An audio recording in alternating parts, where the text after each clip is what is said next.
With healthcare costs increasing at an expected rate of 5.5% annually, a number of voices cry for some form of socialized medicine.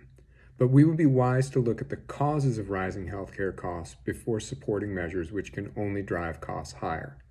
Many American families are concerned about rising healthcare costs, and many small businesses struggle to provide medical coverage for their employees.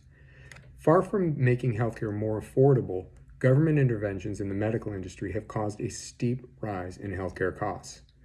I began studying economics in 2008 following the housing crash in an effort to understand how economic forces and public policy can impact the lives of individual families. In addition to studying economics, I have firsthand experience operating behavioral health facilities which engage in medical billing. The main points I'd like to discuss today are, first, how medical legislation increases costs by restricting access to medical care. Second, how the third-party payer system causes demand for medical services to increase in spite of rising costs. And finally, how countries which have adopted single-payer systems consistently experience rising costs and reduced quality of care. It is a basic law of economics that reduction in the supply of a good or service will invariably cause its price to rise.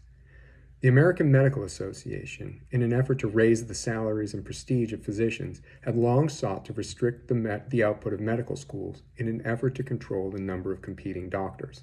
In the early 1900s, the AMA aggressively lobbied to have its Council on Medical Education put in charge of licensing of physicians.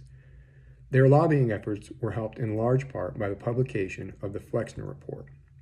Published in 1910 by the Carnegie Foundation, the Flexner Report was written by out-of-work schoolmaster Abraham Flexner. Remarkably, as Richard E. Brown, in his book Rockefeller Medicine Men, states, Flexner was commissioned to write this report despite his complete lack of medical training.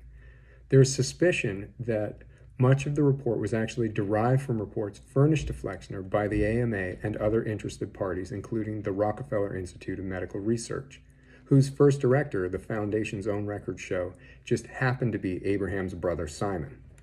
The impact of the report was to put control over medical licensing in the hands of the AMA. The AMA quickly imposed restrictions which brought about the closure of large numbers of medical schools. The AMA's control over the medical licensing examination requirements gave the organization power to effectively cap the supply of doctors entering the profession, thereby reducing competition for existing medical professionals. As our diagram shows, these constraints on the supply of doctors leads to a rise in the price of doctors can charge for their services.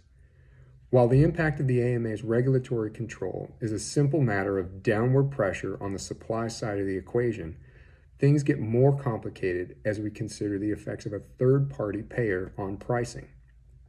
The introduction of the third-party payer system has caused demand for medical services to increase despite rising costs. But how did we end up with a third-party system? The age of medical insurance in the United States began in Texas in 1929 with an agreement between a group of teachers and Baylor University hospitals. This was the first of a number of policies which became known collectively as Blue Cross. Later, during World War II, the federal government imposed wage controls on private employers in an effort to retain workers for the war effort. Employers, in an effort to circumvent wage controls, began to add insurance plans as part of their compensation packages. Soon, employees began to just expect an employer to provide them with medical benefits. This diagram illustrates what economist Milton Friedman has observed. With the bulk of financial burden of medical care being borne by a third party, consumers had little incentive to limit their consumption of medical services. Demand actually increased as the awareness of price constraints was removed. On the supply side, with the demand unchecked by the price system, providers could raise their prices without fear of losing business. Doctors no longer price their services based on what a patient could afford to pay, but instead charge whatever the insurance companies will pay. As medical cares rise, insurers must pay more or risk doctors not accepting their patients. This leads to a ratcheting effect in prices and leaves many consumers with insurance policies that no doctor will accept. Notice the dramatic leap in prices. With all of the complications that arise out of a combination of reduced supply and increased demand, many people ask, wouldn't a single payer system work better? Both history and economic reasoning show that the answer is a clear no. Single-payer systems exacerbate the problem at both ends.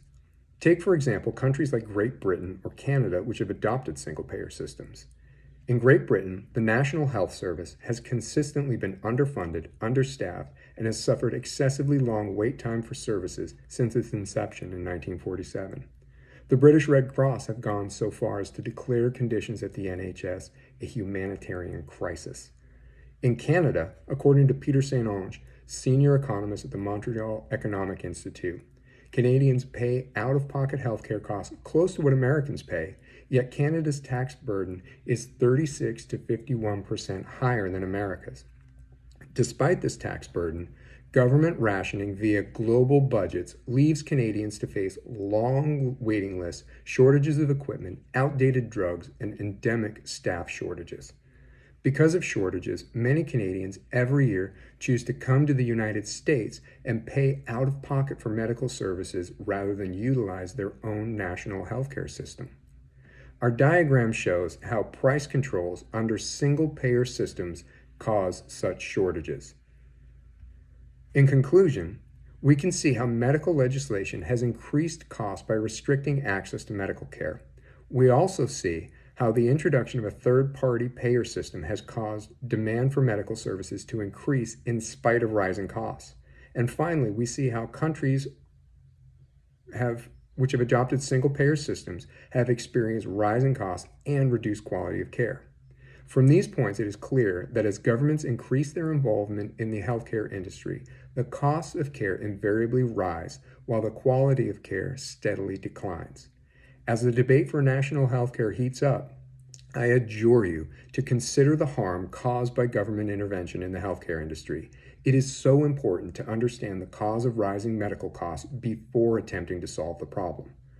Politicians who put forth remedies that defy the most basic laws of economics have consistently do more harm than good. Before voting for the next representative who bangs the drum for socialized medicine, look at the consequences of past attempts to control costs and consider how we got into the mess that we're in. Thank you.